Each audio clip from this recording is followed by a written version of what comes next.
mga attorney, gumawa ako ng video mga attorney kasi nakahanap ako ng i-share ko yung paraan mga attorney na alam ko makakatulong to sa inyo mga attorney. Lalo na sa atin na mga working student sa law school. Okay. So, ganyan mga attorney. Ang ginagawa ko mga attorney na ginagamit ko yung hindi na ako nagbabasa ng mga kaso mga attorney kasi hindi kaya sa schedule mga attorney. Follow din ako sa teaching mga attorney. So hinahanapan ko ng paraan mga attorney. So pasensya na sa Tagalog mga attorney ha. So subukan ko mag-Tagalog mga attorney para yun na mga attorney, mga views dito sa ating YouTube channel mga attorney. Okay. So mga attorney, ito yung paraan na ginagamit ko mga attorney. Gawa ko habang nag-check ako ng mga gawa ng mga bata, mga output nila. Hinahayaan kong itong phone ko mga attorney na ginagamit ko mga attorney. Ito yung nagbabasa para sa akin mga attorney ng mga kaso. So ituturo ko sa inyo mga attorney ha. Attorney, tingnan nyo mga attorney. Ha? So ang apps na gagamitin natin mga attorney, so kung wala pa kayong apps na Microsoft Edge mga attorney, mag-download kayo mga attorney. So ito yung mga attorney, yung ito Edge ang pangalan niya attorney. So tap lang natin yan mga attorney. Yan.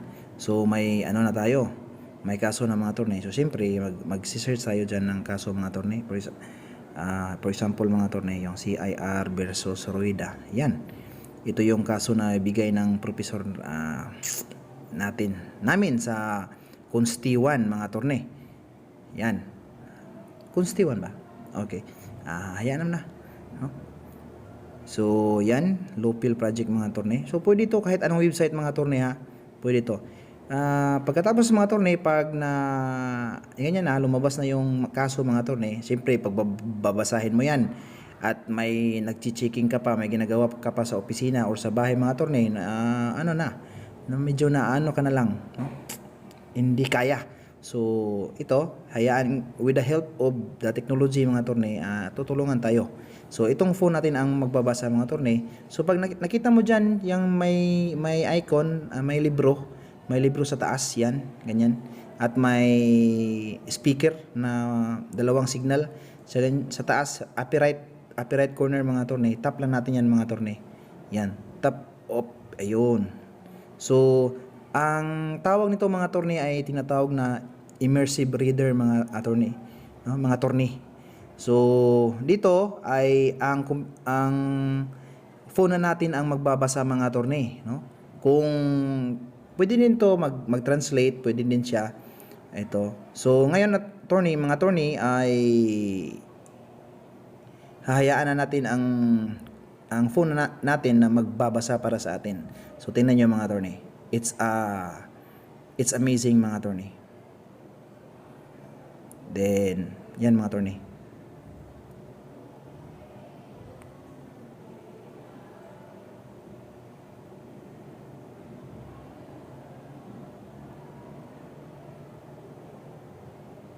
Back job ba mga attorney? Tika muna mga attorney ha, parang may mali mga attorney. So, hindi mo maririnig yung basa niya kasi hindi tayo nakakonect sa Bluetooth screen natin. Bluetooth yun, narinig nyo rin yan. So ganito na kasi ang audio ay doon na lalabas sa Bluetooth speaker natin. Kanina hindi lalabas kasi ginagamit natin yung phone jack sa recording natin mga attorney. So ngayon mga attorney, balik tayo dito mga attorney from the top. Okay, ito. So itap lang natin yung A mga attorney, yung A na may dalawang signal. Yan. Ayan. L13250 October 29th, 1971. The Collector of Internal Revenue, Petitioner, versus Antonio Campos Rueda, Respondent. Assistant Solicitor General Jose P. Yan mga attorney. So pwede na yan mga attorney. So ganyan ang ginagawa ko mga attorney, ang ginawa ko mga attorney, yung yung phone ay kinonik natin sa Bluetooth speaker para marinig natin yung siyempre yung audio, no? Then pwede din to mga attorney sa ganitong ganito yung may tao diyan, may tao.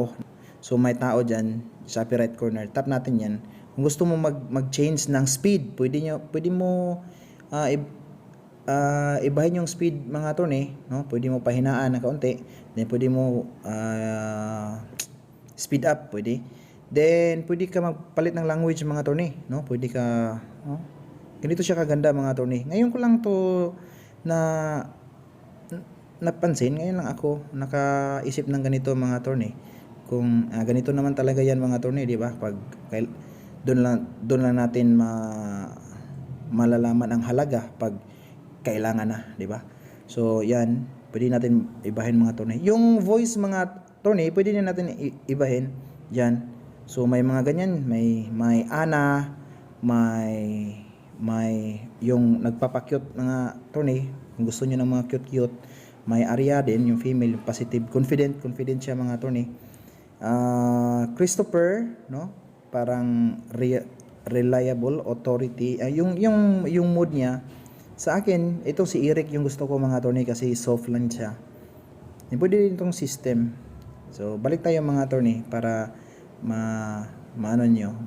matingnan nyo yung marinig nyo yung kagandahan nito mga attorney. Balik tayo mga attorney. Pray ulit natin. P. Alejandro and Special Attorney Jose G. Azurin, OSG, for petitioner.